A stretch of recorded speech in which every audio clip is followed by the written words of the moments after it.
Greetings, wanderers. Today's topic is: does the cold not bother white people? White folk are ice-type Pokemon.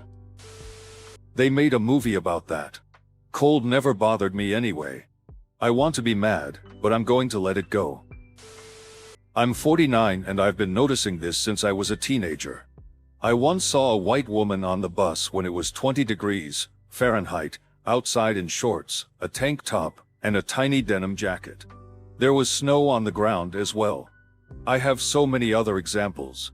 Even my white girlfriend said, no matter how cold it is, there's always going to be a white guy in shorts.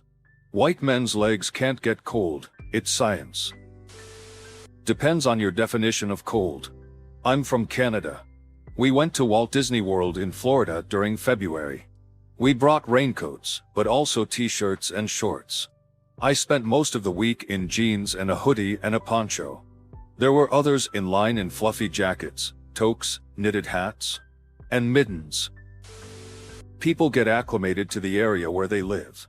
People aren't working 9-hour outdoor construction jobs with shorts and Crocs on. Cops aren't directing traffic for 8-hour shifts with tank tops on. Taking the dog for a 9-minute walk, grabbing coffee at the corner deli, running to class, people do that kind of stuff. I'd love to tell you it's my Viking ancestors. Unfortunately, most of the folks in my family all moved south to get away from the winter. It's just being used to it. Sometimes some alcohol helps too.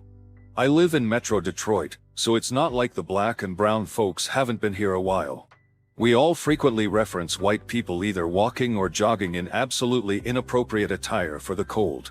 It's not rare to see white people jogging in shorts in freezing temps.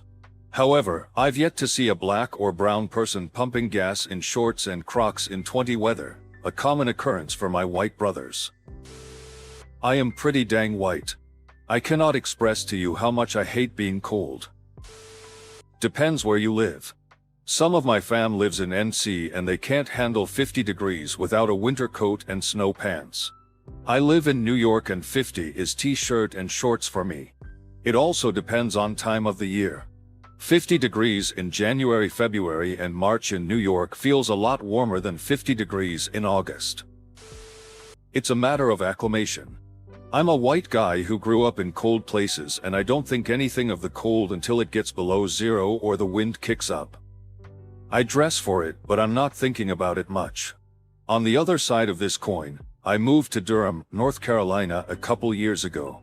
In the middle of summer I'll see black men in jeans and a hoodie with the hood up during the day. I think I would die if I tried that. Male sign. Evolution.